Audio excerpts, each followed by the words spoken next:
sofre uma influência gravitacional de um outro corpo, mas eu não sei de onde é que tá esse corpo. Se tem uma influência que eu não tô vendo, deve ser um corpo invisível, então dá o nome de matéria escura. Pô, isso é mó somebody love, pô. Quando está sem patas, fica surda. Faz sentido, não faz? Fez sentido, mas, pô, não é por causa disso. Porra. Não é não? É. Eu mandei andar, andou. Toda vez que eu falo anda, ela anda. Aí eu arranquei a pata, falei anda, ela não andou. Então é porque ela ficou surda, pô. A audição dela deve ser na pata. Daniel, a gente provavelmente já falou sobre isso, mas me fala, me conta um pouco, vamos lá. Se a gente vive nesse pedacinho do universo aqui, e existe o mundo espiritual, e o mundo espiritual, aí que tá, qual que é a relação, na tua opinião, dito que você enxerga, do mundo espiritual e da maneira como a gente lida com ele aqui nesse planeta, com, sei lá, seres alienígenas ou espírito, tipo, Deus se manifestaria para outras sociedades, caso existam? Tipo, a ideia de um alienígena existir põe em xeque a existência de Deus e da religião, tudo isso? Legal. Essa pergunta é muito boa e eu acho que ela vai ser respondida em breve. Anota aí. Acho que eu posso errar, eu já previ muita coisa, acertei, né? Não baseado em bola de cristal, nem Palantir, né? Pra quem gosta de Senhor dos Anéis, mas baseado em observação, né? Em estudo, em livro, teoria, conceito. 2027 não passa, meu irmão. É mesmo? Tá programado pra 2027 abrirem o jogo e falar, ó, é isso aí mesmo.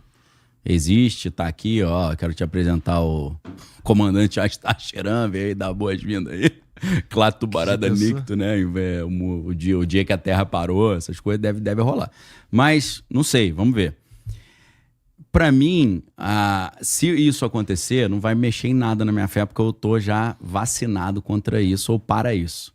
Mas pra maioria da humanidade vai ser um choque, a galera vai entrar em parafuso. Vai ser pânico total. Para não gerar esse choque e esse pânico, os caras que têm esse conhecimento, eu creio que eles têm, que conhecimento que alienígena existe, mas que na verdade pra mim é tudo coisas relacionadas ao mundo espiritual. Tanto que hoje você vê... Esqueci o nome do cara. 3 caras deram um depoimento no Congresso americano em 2017 ou 2018. E isso foi um marco, né? 3 oficiais do Exército, da Marinha, Aeronáutica... Acho que eu tô ligado o cara que você lembra? Falando. Acho que é Grush, o sobrenome do cara. O primeiro é o comandante David Fravor, né? Que foi o cara que viu o tic-taczinho, aquela... Parecia uma balinha tic-tac, né? Voando. Filmaram da CIA. Então ele foi criado junto com a família Bush. O maluco foi criado no alto escalão do poder. Estudou em Yale e tal. Ele falou, cara, eu já conversei com muita gente. E os caras falaram pra mim, Daniel, o que a galera chama de anjo, demônio, essas coisas, a questão alienígena é isso, cara. São seres interdimensionais que vêm da dimensão deles pra nossa e às vezes eles se passam como, não, eu sou da constelação de Órion e tal, não sei o quê. Mas é tudo uma questão espiritual. Tanto que uns 2 anos já ele tá falando, eu já sei tudo que eu precisava saber sobre isso, eu não quero estudar mais, não precisa. É isso. Então, assim, qual é a lógica do negócio? Deus criou os anjos e aí Deus criou o homem. Depois que Deus criou o homem, teve uma rebelião, porque alguns anjos ficaram com ciúme do homem, né? Fizeram uma rebeliãozinha e aí esses anjos foram expulsos. Esses anjos foram expulsos para outras dimensões espirituais. Mas através de uma tecnologia que eles têm, né? Que magia, amanhã a gente vai descobrir que era uma ciência, né? Que a gente não conhecia, né? Como dizia Philip K. Dick. Através de um conhecimento muito aprofundado da estrutura do universo, principalmente da estrutura arquitetônica do universo, né? Quando você estuda profundamente a física quântica, a física dimensional, você tá entendendo a estrutura do universo. Na verdade, cara, quando você estuda física, na minha opinião, você está estudando como é que Deus construiu essa realidade.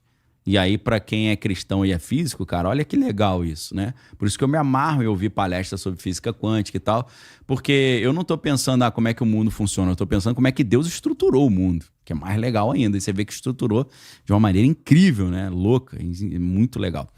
Então, quando a gente pensa na teoria das cordas, por exemplo, a teoria das cordas tenta resolver o problema da da unificação das duas físicas, né? Tem a física das coisas muito grandes, que é a relatividade geral do Einstein, né? Como é que o buraco negro, os planetas funcionam, como é que é a gravidade. Einstein muda aquela ideia de Newton, né? Newton fala que o corpo maior atrai o corpo menor, inversamente proporcional à distância, né? Então você tem a massa grande, massa pequena sobre d ao quadrado. Então, o corpo grande atrai o corpo pequeno, é por isso que a Terra atrai a Lua, o Sol atrai a Terra. Mas Einstein fala que não é isso. Uma massa como o planeta Terra, ela gera uma distorção no espaço, faz o espaço ficar curvo. Então essa curvatura do espaço é que empurra as coisas para baixo, né? Não é a ação de uma massa em cima de outra massa.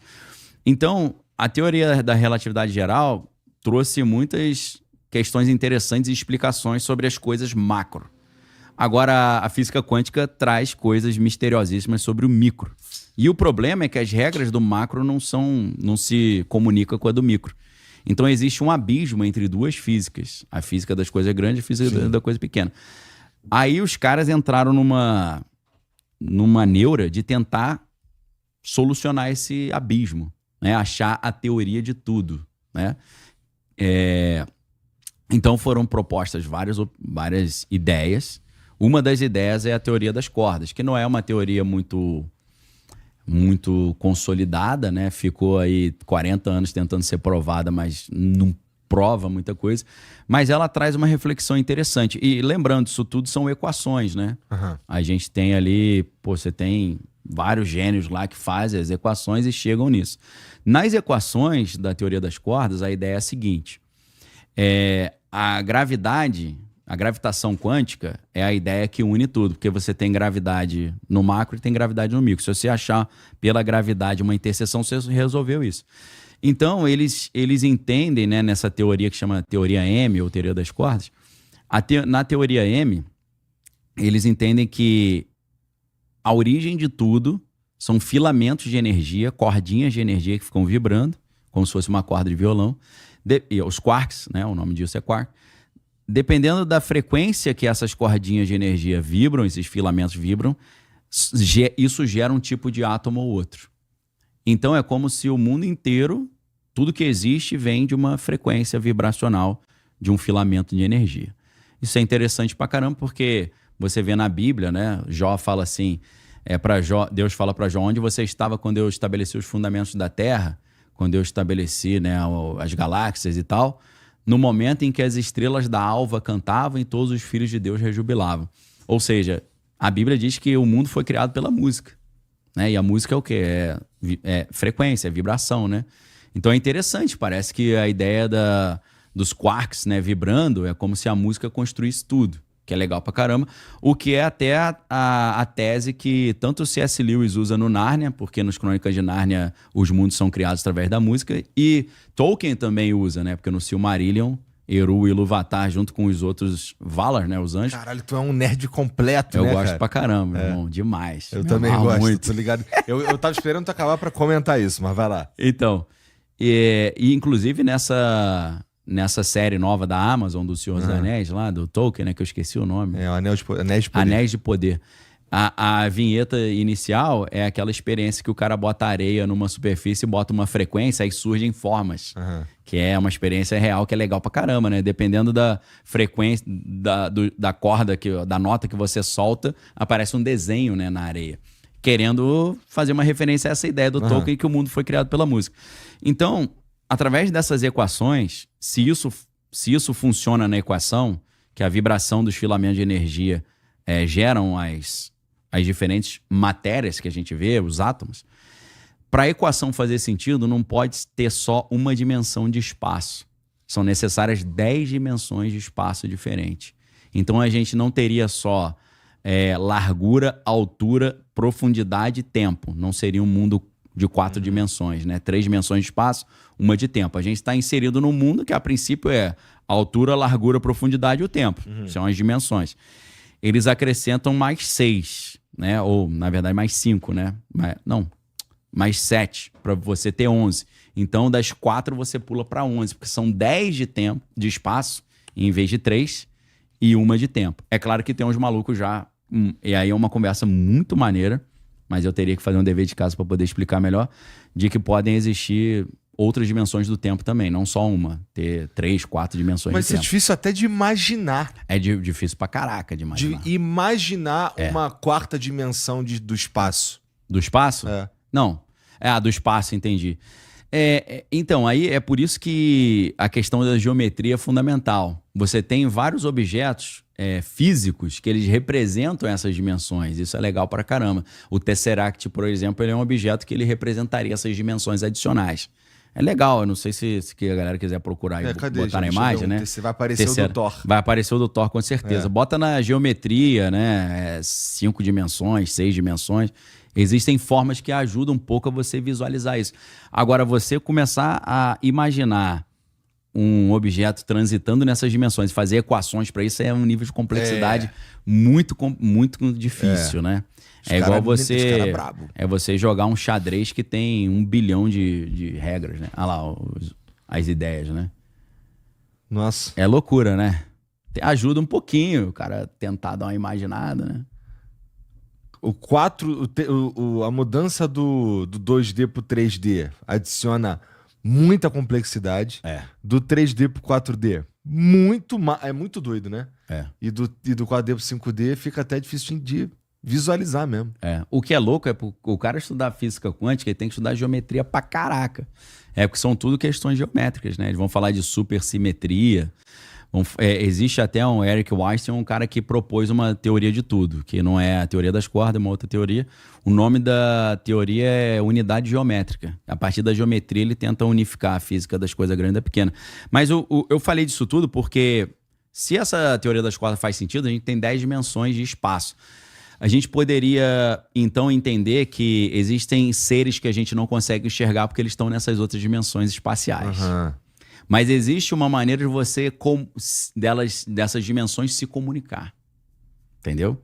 E a maneira das dimensões se comunicarem, usando a física de botequim para tentar explicar uma teologia também de boteco, é parecido com o que acontece com os elétrons no átomo. Né? Os elétrons estão girando em torno do núcleo do átomo e eles têm várias camadas. Ele pode ter uma camada 1, camada 2, 3 e vai subindo. Se você jogar energia no átomo, ele sobe de camada. Se ele perde energia, ele desce de camada. Então, como é que seria possível um ser que está numa camada abaixo da nossa? Você fala, coitado, tá pior que a gente. Os anjos caídos, teoricamente, estão abaixo. Eles eram da dimensão... Vamos supor que Deus está na dimensão 11. Eles viviam na 10ª. Alguns deles tinham acesso à 11ª para encontrar com Deus. O cara tá lá na dimensão 11, ele cai para a dimensão 2. Que é pior que a nossa. A gente teoricamente, a gente está na 4 ou na 11, dependendo da teoria. Então, para ele subir, a gente tem que mandar energia para ele. Entendido. Entendeu? Que tem a ver com aquele papo que a gente estava tendo outro dia lá de egrégora. Egrégora, exatamente. E aí, como é que ele sobe? Você tem que jogar energia nele. Para jogar energia nele, você pode usar uma bomba nuclear, obviamente. Não é por acaso que foi depois daquilo que apareceu um monte de OVNI, segundo muitas pessoas. É uma das teses de fundamento até da série Twin Peaks, do David Lynch, que é a minha série predileta total, que é a ideia de que quando explodiram a primeira bomba atômica Trinity, no teste lá do Projeto Manhattan, eles, como foi lançado muita energia, abriu o portal. Aí os bichos estavam só esperando abrir. Na hora que abriu, eles... Entendeu? No Twin Peaks é assim, que aí quando abriu, veio...